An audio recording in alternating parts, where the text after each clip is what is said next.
Sean Diddy Combs, Bad Boy Records, Ciroc Vodka. If you don't know any of these names, then you must have been on a desert island with a volleyball friend called Wilson. But if, like me, you've been very aware of the man and legend P Diddy and his juggernaut of a company, Combs Enterprises, then you may be surprised to hear that the wizard behind the curtain, the person that increased revenue by 55% in their first year on the job, is a woman. But that's light years away from where she started.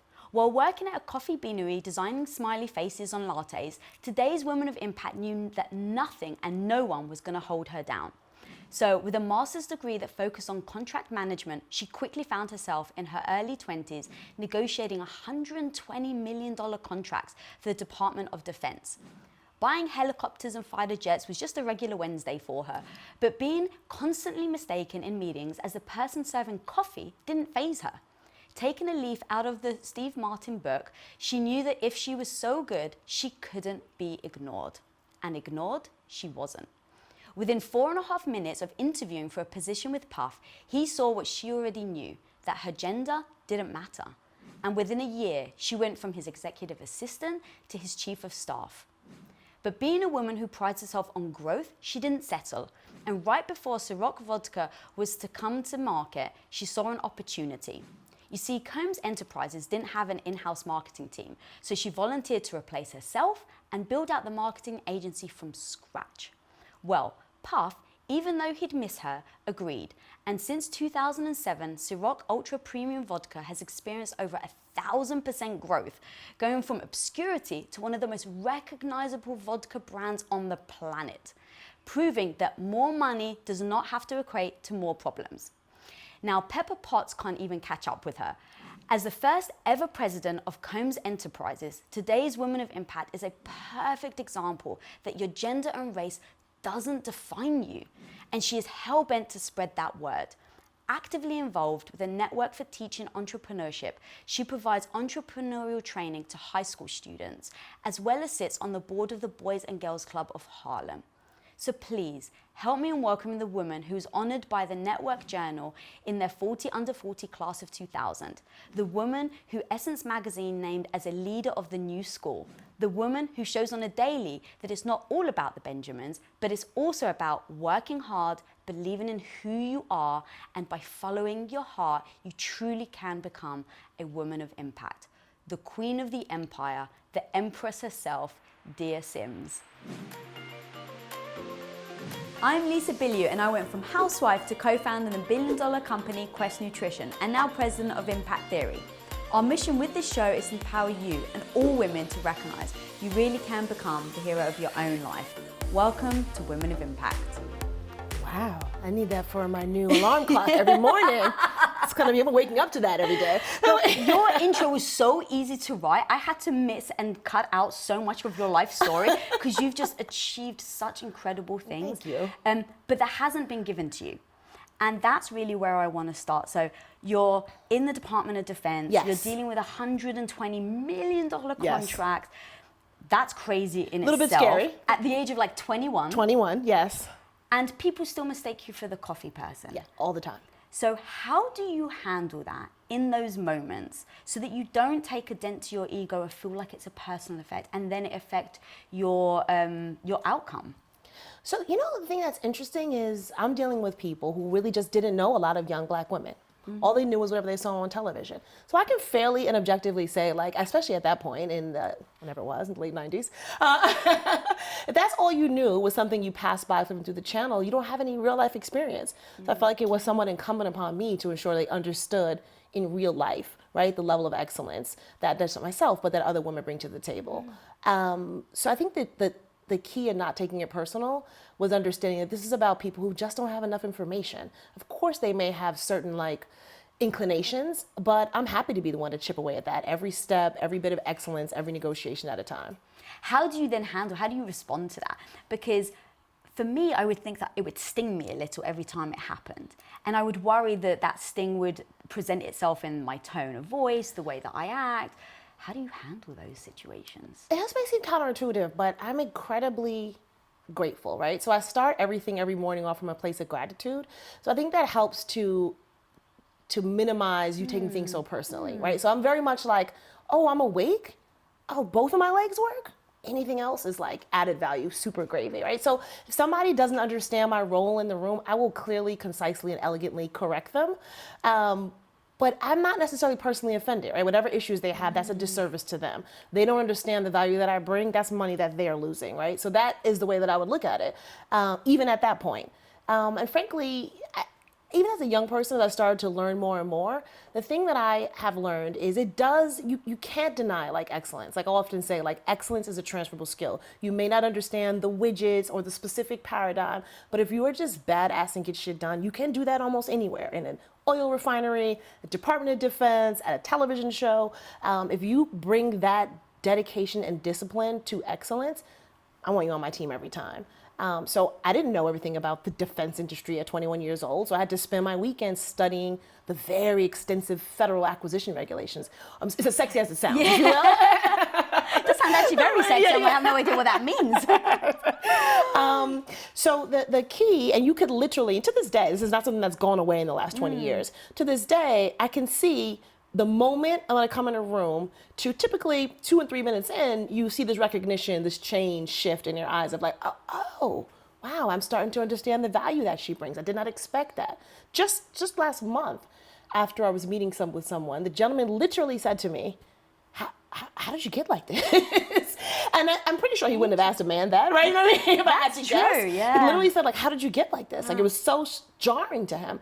But I don't take that personally. I take that as like, good, this one dent, right? Hopefully when I walk out of this room, there's one dent that makes it easier for the next woman who walks in this room. That's amazing. So do you actually find it empowering to be underestimated?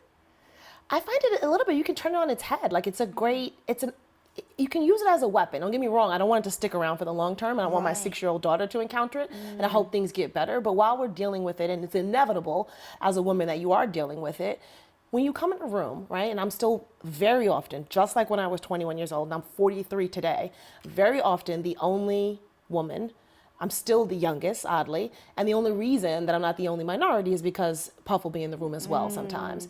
But the thing about that is you get a little bit of a disproportionate share of attention of like, trying to figure out what you're doing there. It's like, what are you gonna do at that moment? When you get that attention, turn it around, take control of the room, move your mission and your agenda forward. And when you take the being underestimated and kind of turn it on its head, I think it can be useful. That's so cool. I love that. Use it as a superpower. Precisely. Yeah. Precisely. Yeah. Yes. So what about when you're in a situation, because you went into Puff's company, like it was all new to you. You'd never been a personal assistant before, an executive assistant. Right. So how do you walk into those rooms when you actually don't know much? Well, I think now, so for me, I started in 2005. I remember because it was a week after I turned 30. And I say this all the time. My mother used to say, what does not knowing have to do with finding out? So even as a kid, like I would ask like basic things and they'd be like, yep, we bought the encyclopedia. Let us know what you find out. We look forward to learning about it as well, right? So I think I was always brought up in this kind of like research mentality. Information's available. When I was growing up, and even up until the early 2000s, Google was out. But you still were like, let me call my great aunt who has good information, or my homegirl who works at this. You had to actually make 43 calls or go around and ask people and do your own. Now I feel like people are such an advantage because literally all information is at your disposal, at your fingertips. So I think there's no excuses at this point. You can literally find anything out. You need to pressure test it and make sure that it's accurate and it's correct. But for me, starting off, when I didn't know anything about being an executive assistant, I learned it all on the job. Yeah, I love it. I actually have a quote of yours, and this really summed up how I saw you in every interview that I've ever watched. Like, you just embody this. You put every person or every experience is an opportunity to learn or to teach. And it's like, you're the student and you're the teacher. And I love that. Like, what does learning mean to you, and how have you used it to get to where you are today? So in general, I have this whole theory that we can have another meeting about, that like learning has a bad reputation. Like that you have to go to learning, or learning is encapsulated in a school. Or if you're learning, it means that you're not good enough. Right. And conversely, right, like if you're teaching, you don't need to learn. Right. The reality is every single person has something to learn, and every single person has something to teach. And I think you have to approach life like that. Like, what can you learn? And we talked about this earlier. What can you learn in your Uber? What can you learn in your bus ride today? What can you learn from your intern? Like, Everybody does. And you have to approach life like that, because that is the way that you can improve, like second by second. By gathering information, you can parcel out what makes sense and what doesn't, but don't just go to the expected sources, because there is guidance, there's leadership, there's inspiration literally everywhere. God, I love that so much. So when you go to the first job interview with P, you didn't really know the position, you'd never done that before. Then he offers you the job. Yes. And so you go in and you're a newbie at it, and everyone was telling you, what are you doing? You're crazy, you're Yes. leaving a stable job. You know, why on earth would you do this? How did you not listen to the people that were telling you not to make that move? Because in hindsight, people are going to look at you and go, yeah, it was a good decision, right? Because of where you are now. Right. But what if it didn't work out? Like, how do you make those decisions to try something new, even when everyone is in your ear saying it's a mistake? So I think there's three things. So I was a psychology major, and I'll never forget this. I think it kind of helped change the way I approach life. And I remember learning about, if people are diagnosed with OCD, you would sometimes, as part of the conversation with them, approach like, what is the absolute worst? So if you're a person who is like, I can only be in the cleanest environment, those people would actually do things like, we're going to put your hand in the toilet, or you're going to have to you have to put your hand in a garbage can, and then deal with the fact that, like, look at you, you're all whole, you're here, you've done this thing that seemed like the very worst thing, and you've survived it. So I've kind of always approached every opportunity like, what is the worst that could happen? Could I survive it? Would I wake up the next morning with both my legs and be happy and living and breathing, right? You know what I mean? So to me, I kind of make decisions with that lens first. I think the second thing is, and this is something I cannot say enough or loudly enough, and I see this disproportionately with women, is you have to be okay with taking more risk. Like, just try it. Just Why do you it. think, especially with women? In my experience, I see this in, like, with our own team, with talent, with the way women project managers manage things versus the way that men do. I find, it's just my own history, but I find that women disproportionately want all the information.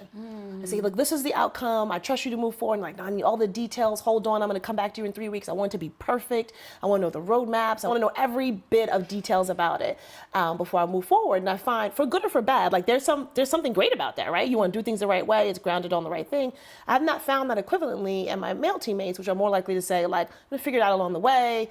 I'm willing to take the risk. I'm willing to just step out. And I do think there is some happy medium where maybe they're both too far on each side. Right. But I think it's important for women to be comfortable with taking a risk and bet on yourself. You have a lot of institutional knowledge within your brain already, right? You're already going around observing, understanding things. And if you have like the basics of how do I make a decision? Like, can I lean on my own instincts a bit more?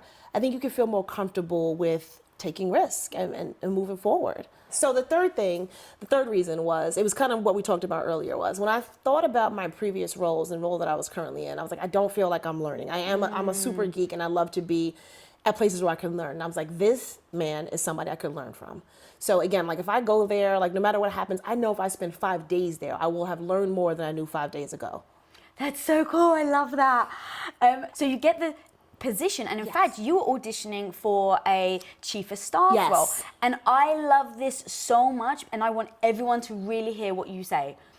So you go for one role and you get a job, but they offer you something with a smaller title. Yes. Talk to me about that, because I think that this is where a lot of people trip up. Yes. So I went to interview for a chief of staff role, and they called me and said, Puff would like to offer you the job, but you've not really managed large teams before.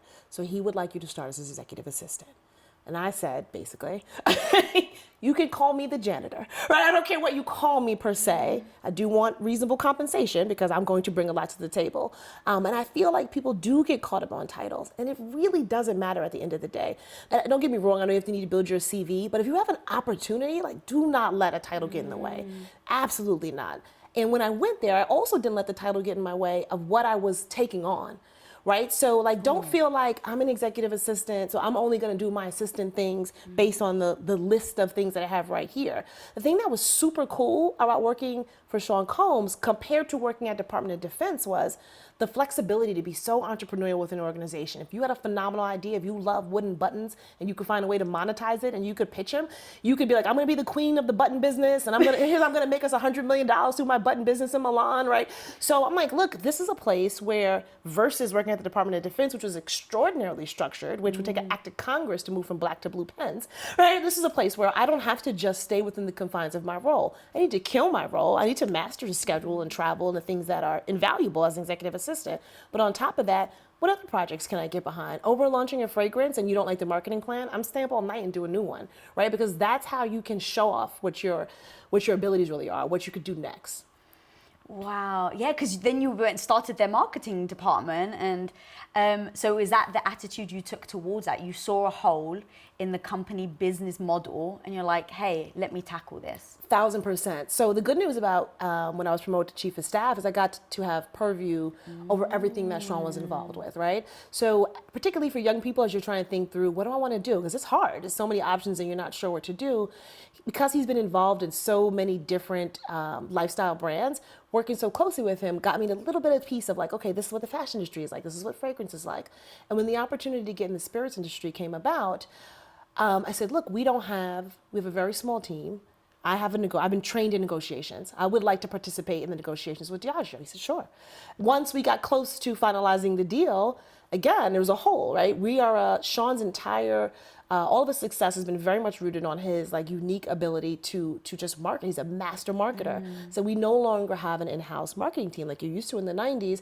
I would like to build it. So at that time, there were no people in the role. There was no funding for it. But I said, look, I'll take a risk. So look, I will go out and figure out how to get the funding. I will build out what the organization will look like. I will work myself on the job descriptions of what we need. And he said, okay, replace yourself and you can start it. Well, so let's talk about negotiations. Yes. Because I think that this is one thing that women have a hard time negotiating for themselves. And so why do you think that is? Why do you think we don't really recognize our self-worth and then fight for it? And then the follow-up question to that is, what tips do you have to then negotiate their self-worth? Yeah, this is like centuries-long baggage, right? This literally starts with like babies and toddlers. So when you look at kids, for the most part, girls and boys behave relatively, to some degree, similarly in those kind of ways, like standing up for what they believe is right, trying to get their fair share. Those kind of negotiating components don't start to get eroded till kids start to go to school. And they start to be told like, ladies get along with each other, you're being bossy. We literally, at least in American culture, kind of train basic leadership skills out of women. We train standing up for yourselves out of women very early on, where actually you are almost punished if you're too assertive, if you really stand up for your rights, if you stand up for one another, if you take control of situations. You're actually somewhat admonished within most systems for very young children. So to me, this starts with this is like prenatal education. This is like we have to teach mothers this when they're pregnant to make a significant shift in the way kids are raised so that women and men both equally feel comfortable negotiating and advocating for themselves. At the end, negotiation is a very simple premise that is as old as time. If I want to give you my fish in exchange for the spices that you have or a piece of silver, right? It's non-controversial. It should be a non-controversial thing where you're exchanging services and you're setting values. But it has become burdened, I think, with all these like psychological components that make people feel as if they're uncomfortable to do it, or it's a confrontational conversation to have around money. And women, again, disproportionately do not advocate for themselves in the room. There was a woman, I think is a good example, who I had hired when I was Sean's chief of staff. We were looking for an executive chef for him. And this woman came in as a candidate, and Sean loved her food and said, okay, offer her the job. And she was in New York from Seattle. So we sat down and I said, what comp do you want? We'd like to offer you the job. How much would you want to make? And the amount she said was just ludicrously low. No way she would have been able to live 6 days in New York City. So I said, no, I did not hear that. Look, I want you to go to SHRM. I want you to go to payscale.com. You need to Google what the chef rates are in New York City. You need to look at real estate and come back to me at the end of the day, and then you ask me for what you want. And she did. And to this day, and from then she went on to be very successful. She was on television. She's done been a celebrity chef for many celebrities. To this day, like, doesn't matter what side of the desk you're on, like, we have to be real advocates for one another. And I think it's important that if you are the person hiring, that you're treating women fairly. And if you are the person advocating for yourself, don't hesitate to say, like, this is the value I create and it's worth something. Yeah, really just recently I had a conversation interview with a lady to come on board into our company, and I'd known her, she had interned here before, so we start talking. I'm like, oh my God, you know that I love you, of course you're going to come on board. And so I said, this is the position that we have, and she was like, love it. And so I'm like ready to hang up, and she's like, Lisa, how much is the pay? And as I told her, she then spent 3 minutes explaining to me why she was like, oh, I just need to know because I have to tell my dad because I'm in college. And I'm like, oh, do not give me reasons why you're asking me to pay. And I literally stopped her. I said, you do not give reasons why you're asking me. You need to own that, of course you should know how much I get, like what the position I'm offering. I was just so in my own head, I didn't even think about it. But I did the same thing, and I was like, no, you have to own this. And I think that it takes women like yourself to, in those times, in those moments, to really be able to say, like, empower the woman to ask things like that. Yes. Because look, we still have a lot of generations that are being raised in the same way, and it just is going to take a long time to shake off. So in the interim, we got to hold hands and make these changes ourselves. Yeah. I love that. You're such a woman of no excuses, and this is what I love, because for me, I'm exactly the same. Like I take ownership over everything. Right. My failures, my successes, everything. And there's a story that you told about Saint-Tropez, and you got thrown basically a project. You had 24 hours to do it, and most people would crack and crumble, or give an excuse why they didn't succeed. Right. Take me through that story. Yeah. And So we were in Sean was vacationing in Saint-Tropez, and he decided to have a dinner party. I believe it was for Bono at the time. So no pressure, right? Yeah. Right. on his yacht. So, it's a very different environment. It's a very different approach to culture in France versus America, which I'm sure everyone knows. But here you can go to somebody and you can pay your way out, right? Not the case here, right? So as we're trying to arrange things in real time for that evening, it was less than 24 hours, it was literally that morning for dinner that evening. With everything for finding a new chef, because the chef on board could not do it in addition to like managing all the people who were actually on the yacht. So finding a specialty chef, flowers, dinner, napkins, invitations, everything within a particular time. I don't speak French. And fortunately, a friend of mine actually happened to be there as well, who I just happened to know was good with floral arrangements from like our personal girl parties. So we go to the markets, we pull things. I literally bring her on the board like downstairs and be like, please help me. Here's like 50 vases and help me like put together the arrangements. I have to go like call everybody I know to figure out how to get a chef. And literally like there was no amount of money I could pay anyone. It was very much like, it's not possible. I'm having dinner with my wife today. No, thank you. It's not possible. I'm hanging out. I'm going to a museum today. Like it was a very different motive incentive, which helped me in my communication. So by the time I got to like the fourth person, I was like, okay, stop trying to pay people off, figure out an appropriate way to engage them and inspire them to do this and talk about what it means and how impactful it is and friends and family. And I was able to actually convince someone to come on board and do it. And then literally just ran around Saint-Tropez, like buying everything you needed to make this wonderful dinner, come to fruition, which we did, and it was an amazing event. But I think it just comes from like the basis of like literally all things are possible and an understanding of how much can be done with time. I think people highly underutilize, frankly, their whole lives. And I'm not saying, there's so many things that I could be doing as well. I'm not exempt from that. But I have a lot of respect for how much you can get done like in a minute. And people tend to say like, oh, I want to do this. And they think a lot about it. And they spend a lot of time thinking and assessing. Potentially, like, if you really added up the time, people will spend like months thinking about things that actually might take 2 days to accomplish, right? So it's the idea of moving from your brain to your feet and your hands and understanding like actually you're expending a lot of energy, like you're using a lot of like carbs, right? When you use your brain a lot, like you could use that same energy towards actioning the thing that you desire to be accomplished. Yeah, because that's the thing. In those moments though, the panic can like overwhelm you. Right. And I get that a lot. People are like, I can't. And I'm like, okay, let's actually break down that word I can't, or it's not possible. Because to me, it's like, it is possible, but you may have to make sacrifices. You may only be able to have red roses instead of like, the three colors that you like. But it is possible. Yes. And sometimes that mentality, at least for me, was the biggest shift that I made that allowed me to have the career that I've got. Because it was like, anything is possible. You just have to find a way to do it. So when I heard that story, I was like, yes, because you could have given every excuse under the sun. I'm in a new country. I don't know anybody. Right. But yet you put on your thinking hat and you figured it out. It really is almost all possible. I think that's the thing. And you're right. It is around like, it may be ridiculous. It might even be like stone cold crazy, but most genius comes from like really crazy things.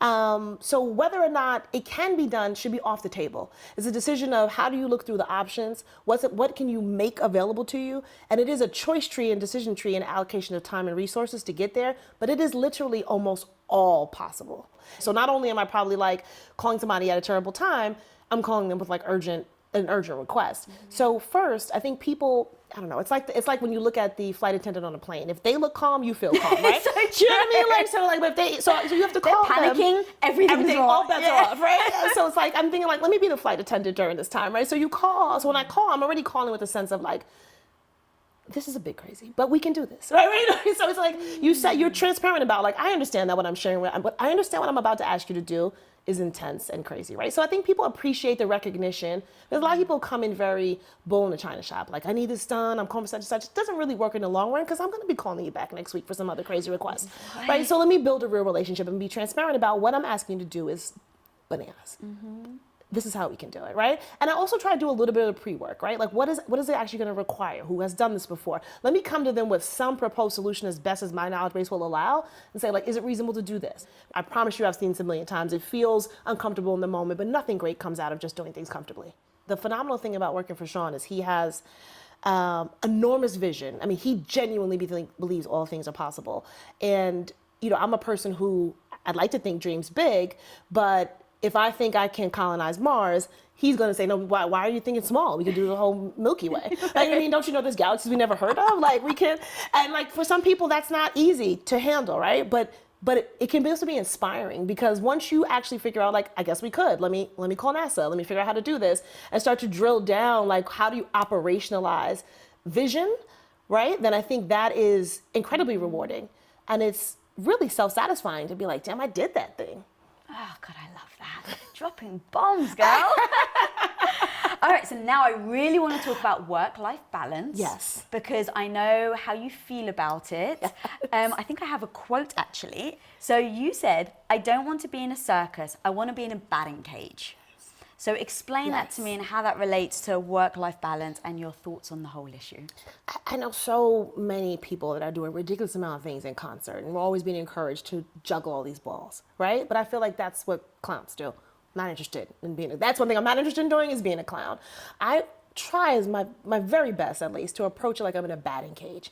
And that's still a lot. There's a lot of things coming at you, but I want to hit that damn ball every time. Whatever that one thing is I'm in the moment, I want to knock that out the park and then knock that out the park and knock that out that park. The juggling is not, it doesn't work. I think it doesn't work for moving forward, right? It's a lot of activity, but what is actually happening? It's an octopus on roller skates. Like you're moving all around, but you didn't get anywhere. I've never heard you know that phrase before. So sorry, I didn't mean to. No.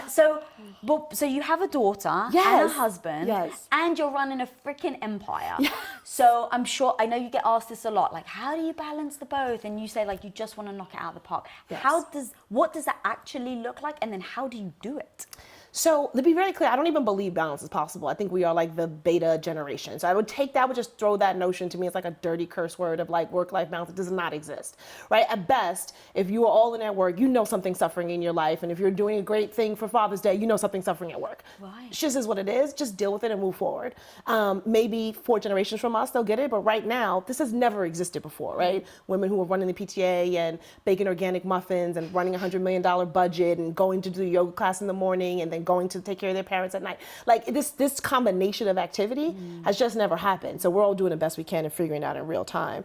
But what I do try to do, and I don't think it's to pivot off of the word time, is you have to get control of your schedule, right? The day runs you or you run the day. And the reality is the best way to have anything that even approaches a semblance of balance is protecting your time like viciously. Like I know if you think about like how moms are with their kids, you want to have like time second, right? I'm going to do anything for my kids, and then second, I'm going to do anything for my time. That means knowing when to say no. And if you say yes, mean it, right? Mean it and show up. It means things like, does the meeting have to be 30 minutes or could it be 17 minutes, right? Like when you look at your blocks of time, figure out like, don't let people take advantage of your time. So it's helpful if you think about how do you classify your time? this is a creative session, so we want to have 6 hours, we want to be in this environment. This is a decision meeting, so when I come in, please have the decisions ready to be made, right? And that will, I think, help you to take control of your time so that you can spend it on things that really matter. Because the reality is, I love what I do. I think we're all, hopefully in the business of hopefully making other people's lives better and wealth creation. But the reality is the basis of my entire life is around my family, is around love. That's the most important thing. Not to sound Pollyanna-ish, but I don't really care about anything the way I would care about my family. So I want to protect any time that's trying to get in the way of stealing time that I can spend with my 6-year-old and my husband and my family and friends. So how do you actually do that? So I'm thinking, Yes. the business that you're in, Puff is like a die-hard, Yes, 24/7 is what I stop, see. won't stop. Right, Yeah. right, exactly. Yes. So you've decided I'm spending time with my daughter, or let's say you're Yes. going to watch her doing a sport or something like that, and your phone rings and it's Puff. Yes. How do you handle those situations? So for the most part, I'll probably take the call. But I'll probably take the call, but I'll try to be prepared or efficient to move the conversation as succinctly as possible, or just be candid. I mean, hey, it's me. I'm with my daughter. Can I call you back in 10 minutes? Can we text back? Can I do voice notes? Voice notes, I think, is a good tool if you keep them under 30 seconds, because you don't have to stop and type. You can just text the voice note, which is easier to do if you're with your daughter or you're at a family affair. Just blah, blah, blah, blah, blah, send it. I think that's a good time-saving tip that has worked. That's great. Yeah. So what about, let's say, even before, though, you've kind of earned your stripes, let's say. Yes. If there's people listening right now where they're starting a new job, their family means everything to them, but they really want to crush it at work. Yes. And they get the phone call from the boss. Yes. How do you handle that? I think you have to be honest, right? So when I first started this job in 2005, I was literally like, pretending like I'm on the Gaza Strip. Like, I'm going to be unavailable. Like, cause I really was for the first 2 years, like all in like a robot, like 24 hours a day. And I still am very available, but that initial commitment to lay the foundation of like, this is who I am, you can count on me. I did manage with my family and friends. Like, it's going to be 24 months where I'm going to be missing a bit. I'll come when I can. I'll be the best friend I can be, but for a while, I'm going to do this. I'm not going to do it half-ass. So I think it's important to set expectations with the people in your life. And then conversely, there may come a time in your life later on, when I was pregnant and I said, Sean, I'm going to be working from home for the last couple of months because I'm about to have a baby and there's nothing more important in the world than that to me. And he understood that. But you have to build the credibility on both sides of your life to be honest and say, at this point, I'm going to be all in here. And now I can't wait to come back to be all in with you. How important is that team around you to be able to achieve what you've achieved? The team is everything. My general philosophy is like hire hard, but manage light. So ideally, and honestly, you could pick every relationship. Honestly, almost every relationship be like that. Like whoever your partner in life is, like vet them, right? Like, but once they're in it, like, then trust them. So the people around you are, to me, are your make or break. You cannot do this alone. There's very few things that you can do well for the long term by yourself. You can sprint by yourself, you can't marathon by yourself. I love that. Yeah. And what does it mean to you to be so impactful on other people in the business and these kids that you're mentoring? What does that mean to you and why is that important? Well, I will say when Sean announced that I was going to take the president of Combs Enterprises role, I was of course thrilled. But the thing that moved me so much was as you can imagine, but it just didn't occur to me, is like the executive assistants at our company came to me like in tears of like, it means so much to see like that you started as an executive assistant and now like you're in this role and it makes us feel like what we're doing every day has a future. And that like almost moved me to tears. To me, it meant a great deal that it was something that was inspiring to them. By far, the most important thing we're involved with is our schools. So our school system is called Capital Prep, and we have one in Connecticut and one in Harlem. We're so proud. We just recently got approved for another charter in the Bronx. Wow, congratulations. With Dr. Steve Perry, who leads it on a day-to-day basis. So that when you see these kids and their transition, we've had kids come in 3 grade levels behind in reading, catch up 2 levels in 1 year. And we always say like, we're not proud of that because if it's possible, we should all be doing it everywhere, right? If it's even possible, to our earlier point, we got to figure out how we're doing this in mass. Right. I love that you're saying that you've almost become you have become an example, I think, for women in general and then women of color of what can be achieved. when someone can look up to someone and say, they did it so I can do it too. But you didn't have that. You were the first president of Combs Enterprises. So you were the first person, not even the first woman and woman of color, you were the first person. Thank you. So what allows you to dream that big and actually go for it when there's no example in front of you? Like my mom is amazing. Both my parents are amazing. But in terms of like fortitude, my mother was diagnosed with multiple sclerosis when I was about 9 years old. And she used to like get up and run like 5 miles every morning, then come back, pack our breakfast, take us to school, then go to work. You know what I mean? Like she was just still total badass. For me to see the way that she received that diagnosis and just didn't let her stop her. She couldn't walk that well, but I would come home and she would be like, she would figure it out. Like she would be like, well, I figured out that if I sit on the couch at this angle and get here, I can still do the curtains. Or like to this day, she's the most like optimistic, best sense of humor, like always still joins every possible thing she can, will travel with my dad around the world. Like she doesn't let it stop her at all. She had a disc in her back that was dissipated, which is nuts. But she's always in like extreme pain. So she didn't really know it. So when we took her to the doctor was like, this is unhuman that she's been walking around for this amount of time, that the bone has actually dissipated and she's still moving around like, well, I guess the pain just got worse. Like that is the level of strength that she has. So any small minor thing that happens in my life, I'm like, this is nothing. Yeah. What I love is you're such an advocate for women. And I love that you don't just go and be like, yes, women should do this and like women need more positions. You took like data and you analytics and you're like, this is why women should be more in business. Yeah. Talk to me about that, because at least for myself, it's like, oh no, we should be equal and we should have more women. And it's more of, I think, an emotional thing. But you were like, this is why it's good for the business. Right, even right now, like I've been doing a lot of research in the cannabis industry. In the United States, the most successful is run by a woman. Right now, it is just a better investment, and the math bears that out. There's a hedge fund in Boston, it's called Quantopian. They did an assessment on, I believe, the S&P 100 that showed that the women CEOs that were commensurate with the male CEOs were earning 3 to 1 times earnings. So the reality, and that's just one example, and there's example after example, there's worldwide studies that have shown this over and over again, that when you have women in leadership, your bottom line increases. When you have better diversity on your board or your C-suite or your leadership team, you have significant, not small like a 0.02, but significant, like double levels of increases. So I do always say this, like if you don't have the heart for doing the right thing, then consider what your wallet would tell you to do. Yeah, how do companies not know more about this? Well, you know what? I feel like this drumbeat has been said quite a bit in the last couple of years, but it's not being said, I think, loud enough and consistently enough, and it needs to be said by women and men, and it needs to be approached from a shareholder angle, which I don't think is happening. Because the reality is, if you're a shareholder in an organization, you find out like, what? I have a company and they knew about this other, let's say instead they refused to expand to another territory where there was tons of opportunity. You're selling pink pillows and there's a pink pillow bonanza in Canada and they just decide not to expand. You would go to that CEO or shareholder and be like, why are you guys not in there? What's your market expansion plan? What are you doing? Well, you have that right here. You have a pink pillow bonanza right here in the United States available for you that's going to actually increase the worth, make your shares more valuable, make money for the people who participate, make money for the entire organization, and we're not tapping into it. Everybody approaches women in leadership or diversity in leadership as a charity. Right. It's not a charity. It's a wise, it's a sage investment. That's it, bar none. All the math and data bears that out. Yeah, I love that you look at things like that, because you even were talking about CEO genome. Yes. So talk to me about that. Yes. So there was it's a wonderful project. I think Harvard did the recap on it. It's the CEO Genome Project. And it did an assessment of like, what are the qualifiers that make people become CEOs more quickly?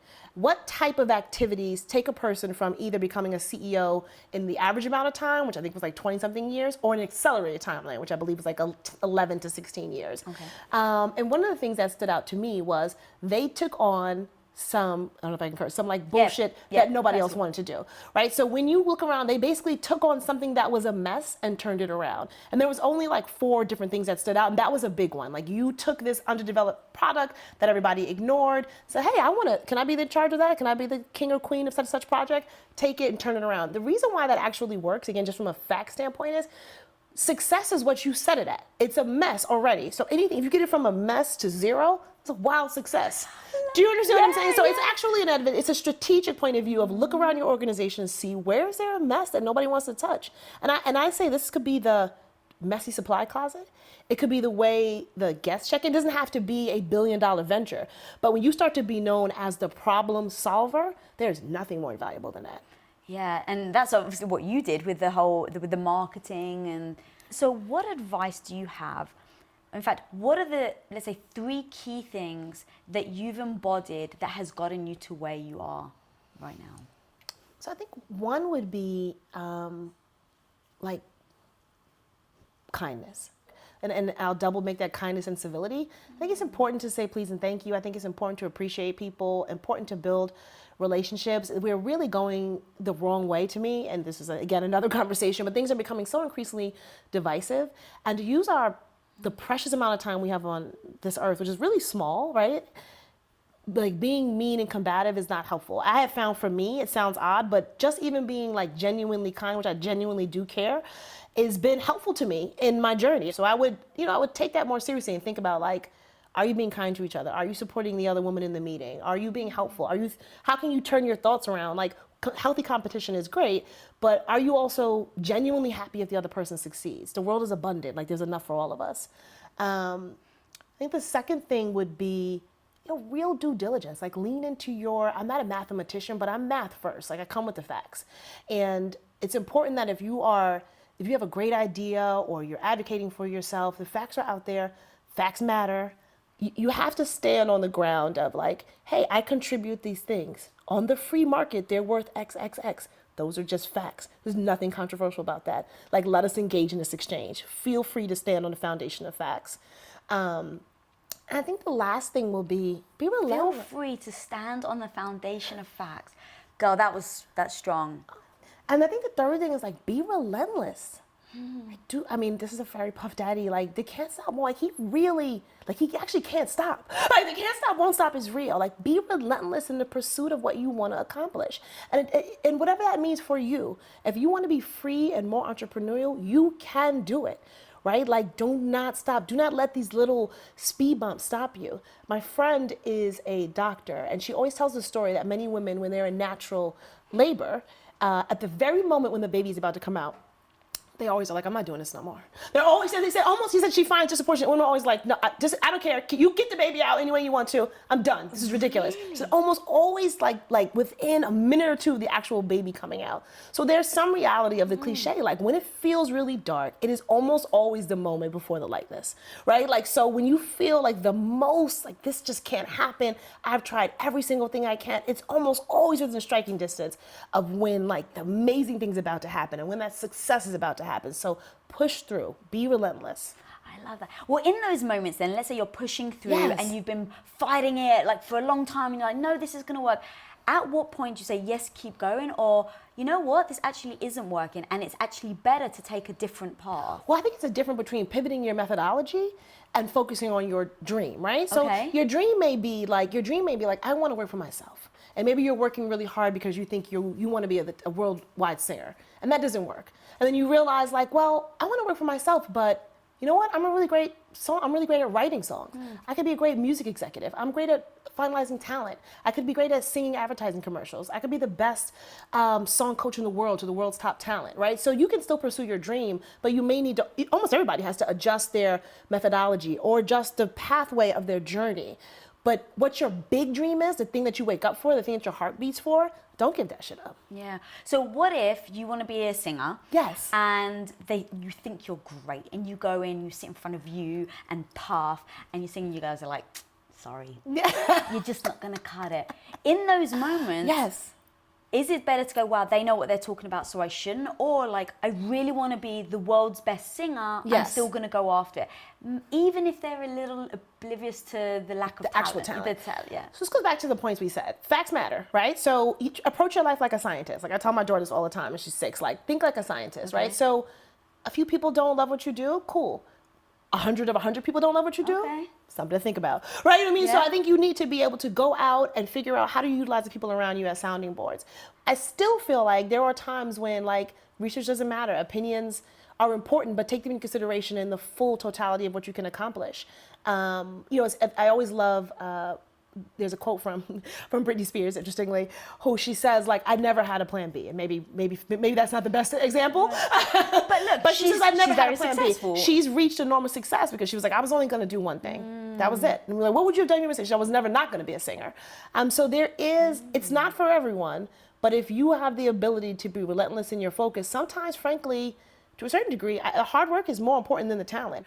The hard work typically matters more. Yeah, so true. Do you typically have a plan B, or do you typically not have a plan B?